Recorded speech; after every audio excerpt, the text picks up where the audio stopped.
Assalamualaikum. Welcome to all my dear colleagues, my dear friends, my dear relatives, my dear neighbors and my all viewers. आज का lecture oxygen therapy as per schedule 7 March 2022 है। Mega lecture series इस week free education for youngster का आगाज़ किया गया है। इस पूरा वीक आपके 6 to 5 लेक्चर्स होंगे इस पूरे वीक में। इसके बाद एक टेस्ट ऑर्गेनाइज होगा। आज का जो टॉपिक है oxygen therapy and method of oxygen administration है। सबसे पहले आपको पता होना चाहिए कि मतलब इंट्रोड्यूस होना चाहिए कि ऑक्सीजन एक्चुअली क्यों हम किसी पेशेंट को एडमिनिस्ट्रेशन कर रहे होते हैं। Introduction administration of oxygen to meet oxygen need of the body. अगर पेशेंट की बॉडी को नीड हो ऑक्सीजन की तभी हम ऑक्सीजन एडमिनिस्ट्रेशन कर रहे होते हैं। एडमिनिस्ट्रेशन की बहुत सारी वजूहत होती हैं, इंडिकेशन होती हैं, पर्पस होते हैं कि किस वजह से हम ऑक्सीजन एडमिनिस्टर कर रहे हैं। उसमें हमारे पास मेन जो रीज़न्स होते हैं, डिस्पैप्निया होता है, रेस्पिरेटरी प्रॉब्लम्स हो जाते हैं, मायोकार्डियल इन्फाक्शन आ सकता है, मेजर बर्न्स आ सकते हैं, शॉक्स एनीमिया आ सकता है, मतलब ब्लड की लेवल जो है वो कम हो रही है बॉडी में, इस वजह से भी हमें ऑक्सीजन थेरेपी एडमिनिस्ट्रेशन करनी पड़ती है। मेथड्स होते हैं कि ऑक्सीजन एडमिनिस्ट्रेशन के। सबसे पहले हमारे पास नेज़ल कैनोला आ जाता है, नेज़ल ब्रोंक्स आ जाते हैं, स्काल्टनेट नाम है nasal prong. Low flow rate oxygen है, यूज़ होता है मोस्टली इन COPD पेशेंट में। लॉन्ग टर्म यूज़ होता है जिन पेशेंट में उसे नेज़ल कैनोले पर एडजस्टमेंट दी जाती है।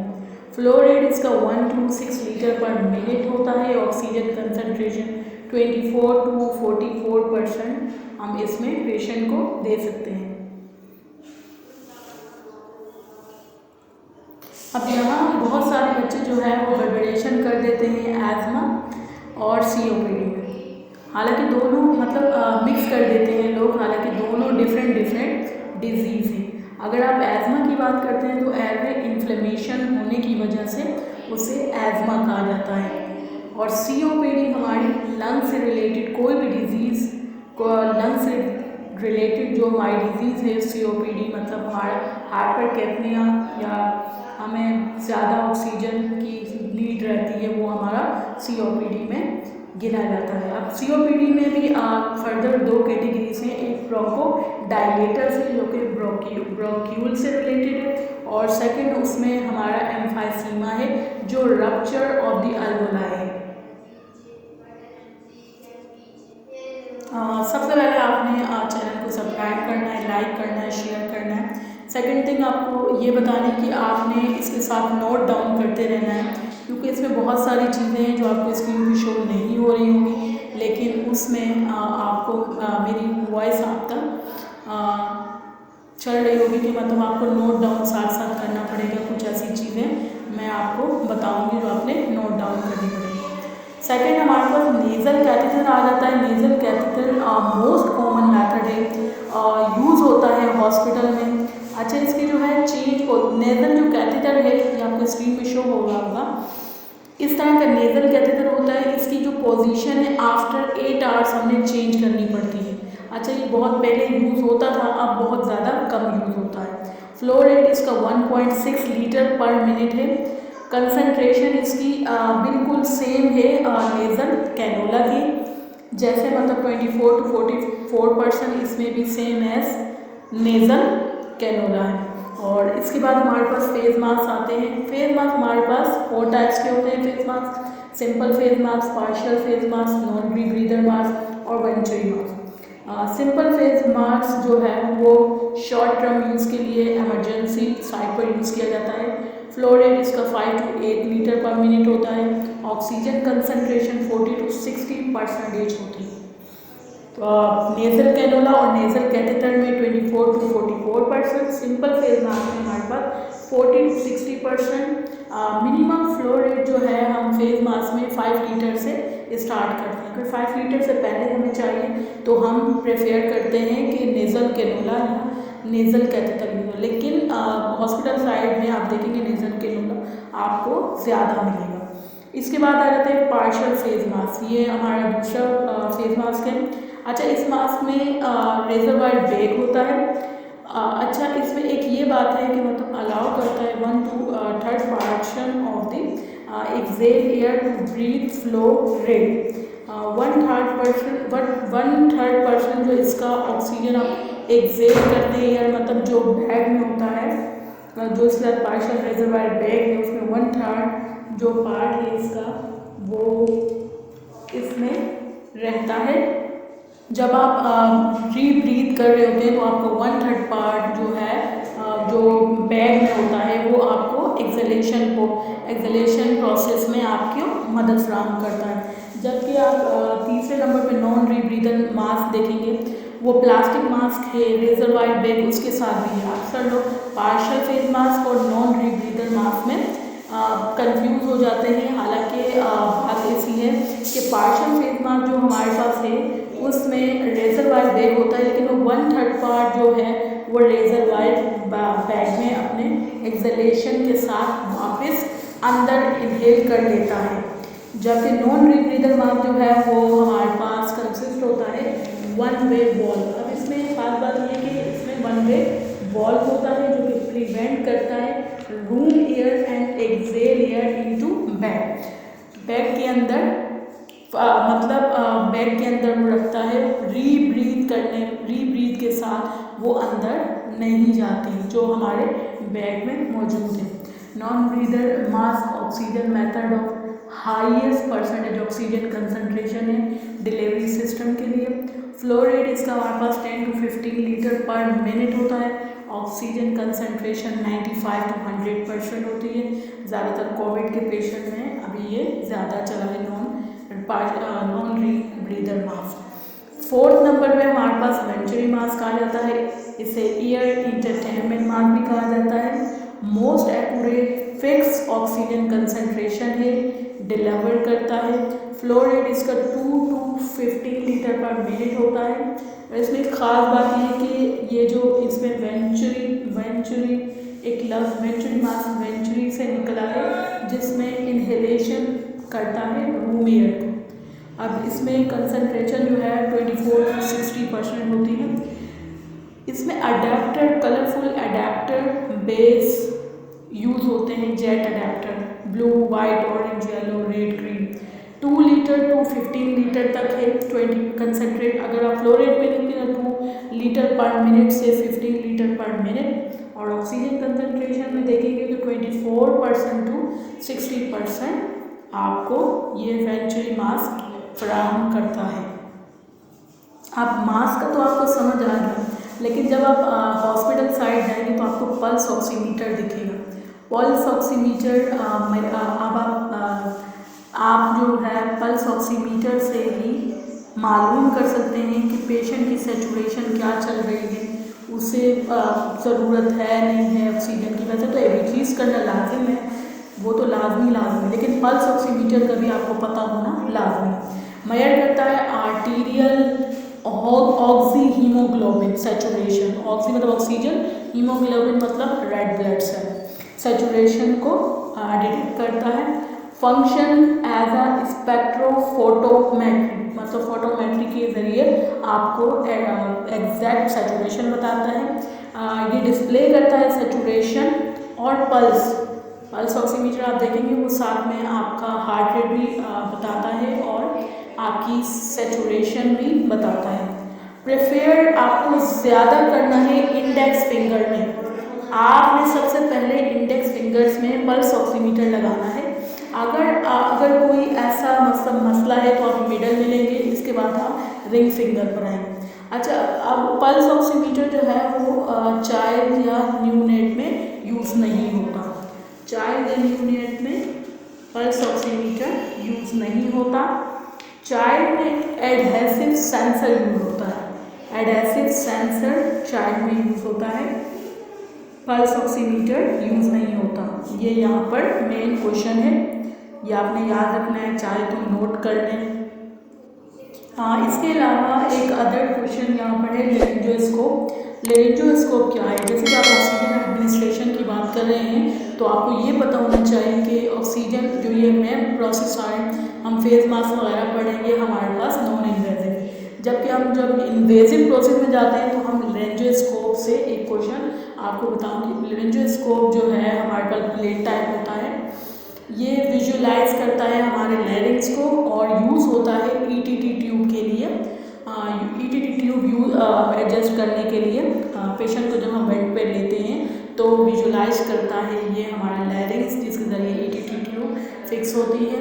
अब वो मेरा नेक्स्ट लेक्चर आएगा ईटीटी ट्यूब के बारे में, उसमें आपको ज़्यादा नॉलेज हासिल हो जाएगी। अब अभी के लिए सिर्फ इतना है कि लेरिंजोस्कोप जो है उसकी डिफरेंट टाइप्स की ब्लेड्स होती हैं। इसमें एक लाइट होती है जो विजुअलाइज करती है लैरिंग्स को, ताकि सही तरह से एडजस्ट हो सके हमारी ईटीटी ट्यूब। इसमें हमारे पास ब्लेड्स के साइज 1, 2, 3, 4 होते हैं। 3, 4 जो है वो हमारे पास एडल्ट्स में यूज़ होता है ज़्यादातर। ये लेरिंजोस्कोप इसको कहा जाता है। मेरी पूरी कोशिश है कि आपको जितना ज़्यादा नॉलेज मैं फराहम कर सकूँ मैं करूँगी। अगर आपको कोई परेशानी हो रही, कोई प्रॉब्लम्स आपको क्रिएट हो रही, कोई आपको क्वेश्चन समझ नहीं आ रहा, आप अपने कमेंट सेक्शन में लिख सकते हैं ताकि मैं आपको उसका रिप्लाई दे सकूँ। मेरी पूरी कोशिश होगी कि मैं आपको रिप्लाई दूँ। इसके बाद ऑक्सीजन टेंट पढ़ते हैं, क्योंकि पहले आपको फेस मास्क के बारे में 4 टाइप फेस मास्क बता दिए, नेज़ल कैथेटर बता दिया, नेज़ल कैनोला बता दिया, पल्स ऑक्सीमीटर के बारे में बता दिया, लेरिंजोस्कोप के बारे में बता दिया।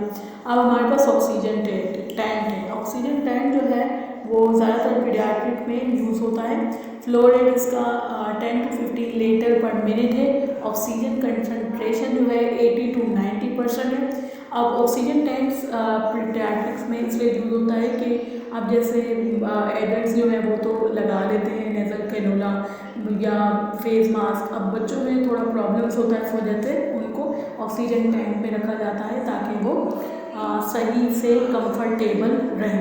इसके बाद हमारे पास फेस टेंट है। फेस टेंट में हमारा flow rate 4 to 8 litre per minute है। ऑक्सीजन कंसनट्रेशन 30 to 50% है। यूज़ होता है फेस टेंट जो है वो, इसकी मेन वजह है अगर किसी को फेशियल ट्रॉमा वगैरह हो जाता है उसमें फेस टेंट यूज़ किया जाता है। इसके बाद ऑक्सीजन हुड है।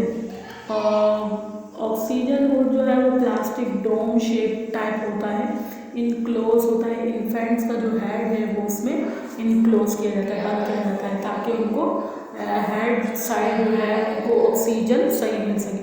फ्लो रेट्स इसका 10 to 15 लीटर पर मिनट होता है। इसके बाद ट्रांसट्रेकियल कैथेटर है नेक्स्ट हमारे पास। कैथेटर ये एक ऐसा कैथेटर है जो डायरेक्टली इंसर्ट किया जाता है ट्रैकिया। सर्जिकल के लिए ट्रैक लगाना पड़ता है, सर्जिकल कट लगाना पड़ता है, उसके ज़रिए से सर्जिकल ट्रैक करके ट्रांसट्रेकियल कैथेटर इंसर्ट किया जाता है। फ्लो रेट इसका 1.4 लीटर पर मिनट है। ऑक्सीजन कंसनट्रेशन इसकी 22 to 45 है। एज 22 to 25 है तो nasal catheter and nasal cannula और ट्रांसट्रैक ये हमारा सेम हो जाएगा ट्रांसट्रेकियल कैथेटर। अब ट्रैकियल कैथेटर और ट्रैकियोस्टमी को अक्सर लोग मिक्स कर देते हैं, हालांकि ट्रैकियोस्टमी का एक अलग लेक्चर होगा, उसमें हमको ट्रैकियोस्टमी के बारे में बताया जाएगा। ट्रांसट्रैकियल अलग चीज़ है, ट्रैकियोस्टमी अलग चीज़ है। अब इसके बाद ऑक्सीजन सिलेंडर, क्योंकि आपने सारे मास्क देख लिए, आपने फेस टेंट देख लिया, हुड देख ली, फेस टेंट देख लिया, तो मतलब कोई पेशेंट को ट्रामा हो गया फेशियल तो हम उसे वो मास्क लगाते हैं, फेशियल मास्क लगाते हैं। ऑक्सीजन सिलेंडर के बारे में आपको पता होना चाहिए कि प्रेशर जो है ऑक्सीजन सिलेंडर में वो 2200 LB पर इंच स्क्वायर 2200 LB पर इंच स्क्वायर और अगर आप केजी के हिसाब से देखें तो 1000 केजी पर इंच स्क्वायर। अगर आप प्रेशर वो सिलेंडर के मैं बता रही हूँ, ठीक है, 2200 LB पर इंच स्क्वायर और 1000 केजी पर inch square. Pressure in pipe, अच्छा जो प्रेशर जो पाइपलाइन में जो सप्लाई हो रहा होता है वो हमारे पास 50 to 60 LB पर इंच स्क्वायर। अच्छा, कलर सिलेंडर का आप ज़्यादातर हॉस्पिटल साइड में जब आप देखेंगे तो टॉप उसका वाइट होगा और स्टेन मतलब वो है जो वो उसका ब्लैक होगा। अब इसमें आपके पास एक पोर्टेबल सिलेंडर्स भी आते हैं और पाइपलाइंस में फिट हुए हुए, मतलब जो पीछे से एक रूम टाइप बना होता है जहाँ पर सिलेंडर की सारी सर्विसेज मौजूद होती हैं।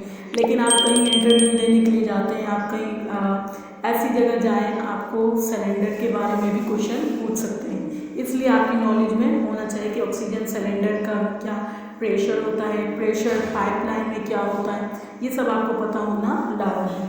इसके बाद ह्यूमिडिफायर वॉल्व बॉटल। हाँ, नेक्स्ट हमारे पास ह्यूमिडिफायर वॉल्व बॉटल है। ये वॉल्व बॉटल ह्यूमिडिफायर है, ये प्रिवेंट करता है म्यूकस मेम्ब्रेन से from drying, irritation and loosen thick mucus secretion for easily expectoration. Expectoration करता है मतलब कि इसमें एक हम जो है पानी वाटर इसमें मिक्स करते हैं ताकि पेशेंट की ह्यूमिडिफिकेशन होती रहे। प्रेशर सप्लाई लाइन में ये बोतल लगाई जाती है, वाटर इनमें शामिल किया जाता है और फिर इनको ऑक्सीजन के साथ कनेक्ट कर दिया जाता है। इससे ह्यूमिडिफिकेशन पेशेंट की बरकरार रहती है।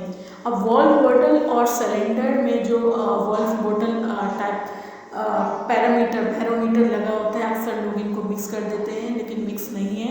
वो हमारे पास बैरोमीटर है जो कि हमें प्रेशर बता रहा होता है सिलेंडर का, जबकि ये ह्यूमिडिफायर वॉल्व बॉटल है हमारे पास बैरोमीटर का कोई ऐसा इंस्ट्रूमेंट नहीं लगा हुआ होता। उसमें हमारे पास कैलकुलेशन के लिए हमारे पास बैरोमीटर लगा होता है कि हमें पता चल सके कि कितना प्रेशर जा रहा है। लेकिन इस बोतल में हमारे पास लीटर के हिसाब से होता है कि 1 लीटर दे रहे, 2 लीटर दे रहे, 3-4 लीटर इसमें वॉल्व बॉटल में हमें पता चले। इसके अलावा आपने ख्याल करना है कि ऑक्सीजन गैस जो है वो सपोर्ट करती है पेशेंट को, लेकिन बाद इससे कंबशन मतलब फायर्स वगैरह भी हो सकते हैं। कॉम्प्लिकेशन ऑफ ऑक्सीजन थेरेपी, आपको कॉम्प्लिकेशन बहुत ज़्यादा ज़रूरी है इंसान की ज़िंदगी के लिए। जहाँ हमें ऑक्सीजन थेरेपी की एडमिनिस्ट्रेशन करनी होती है, आपको इंडिकेशन बताए, आपको पर्पस बताया, आपको फेस मास्क डिफरेंट टाइप्स के बताए, आपको लेंजेस्कोप के बारे में बताया। इसके अलावा आपको हर एक चीज़ यहाँ पर बताइए, जो चीज़ आपको समझ नहीं आप पूछ सकते हैं। कॉम्प्लिकेशन ऑक्सीजन थेरेपी के जो है वो हमारे पास विट्रो लेंटल फाइब्रो प्लासिया, ये प्री मेच्योर न्यूबॉर्न बेबी जो होते हैं उनमें हाई ऑक्सीजन कंसंट्रेशन की वजह से आइज़ में फाइब्रोस हो जा सकता है, जिसकी वजह से न्यूबॉर्न जो है वो ब्लाइंडनेस उनकी डिजीज़ कोज हो सकती है। पाउल बर्ड इफेक्ट, ऑक्सीजन टॉक्सिसिटी हो जाती है सेंट्रल नर्वस सिस्टम।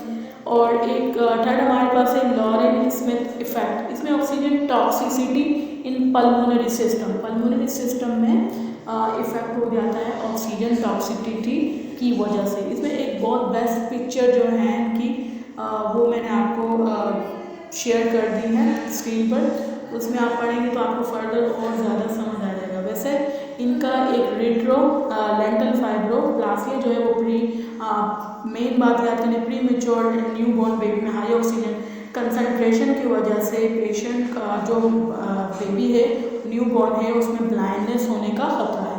पाउल बर्ड इफेक्ट एक साइंटिस्ट था, मतलब उन्होंने सेंट्रल नर्वस सिस्टम पर काम किया, रिसर्च की, तो उन्होंने बताया कि ऑक्सीजन सब टॉक्सिसिटी की वजह से सेंट्रल नर्वस सिस्टम पर इफेक्ट पड़ता है। लॉरेन स्मिथ इफेक्ट हमारे पर oxygen toxicity in pulmonary system, पल्मोन से आपको पता चल रहा है लंग से रिलेटेड जो है ऑक्सीजन टॉक्सिसिटी ज़्यादा होगी तो पल्मोनरी सिस्टम में कोई इशू कोज कर सकता है। ये सारे टॉपिक थे ऑक्सीजन से रिलेटेड जो मैंने आपको कवर कर दिया, आपको बता दी। अगर आपको इसमें कोई चीज़ समझ नहीं आई तो आप मुझसे पूछ सकते हैं कमेंट सेक्शन में। इंशाल्लाह अब आगे जो है पूरा वीक क्लासेस चलेंगी, पूरा वीक आप लोगों को एक एक लेक्चर मतलब दिया जाएगा, उस पर आपने अच्छे से ध्यान देकर उसको नोट डाउन करना है। अगर आपको उसमें कोई चीज़ समझ नहीं आ रही, कोई टेंशन हो रही, कोई परेशानी हो, ज़रूर पूछें, मैं आपको उसका रिप्लाई ज़रूर करूँगी। आज तक के लिए इतना ही काफ़ी है। सारा ऑक्सीजन का टॉपिक आपको बता दिया, एडमिनिस्ट्रेशन क्यों किया जाता है, किस लिए किया जाता है। अब आपका काम है कि आपको इसको ज़्यादा से ज़्यादा शेयर करना है, लाइक करना है, सपोर्ट करना है, ताकि आप भी पढ़ें, आने वाले और आपके साथ जो भी आपका रिलेटिव दोस्त कोई भी हो उसका शेयर करें, ताकि उसको भी इसके बारे में नॉलेज हो। क्योंकि ये एक मेडिकल टॉपिक तो है ही है, लेकिन ये है कि आप लोग हर उसमें कोई ना कोई हॉस्पिटल में जाना पड़ता है, तो आपको इसके बारे में पता होना ज़रूरी है। चलें, थैंक यू, अल्लाह हाफ़िज़। इंशाल्लाह मिलते हैं नेक्स्ट वीडियो में। अल्लाह हाफ़िज़।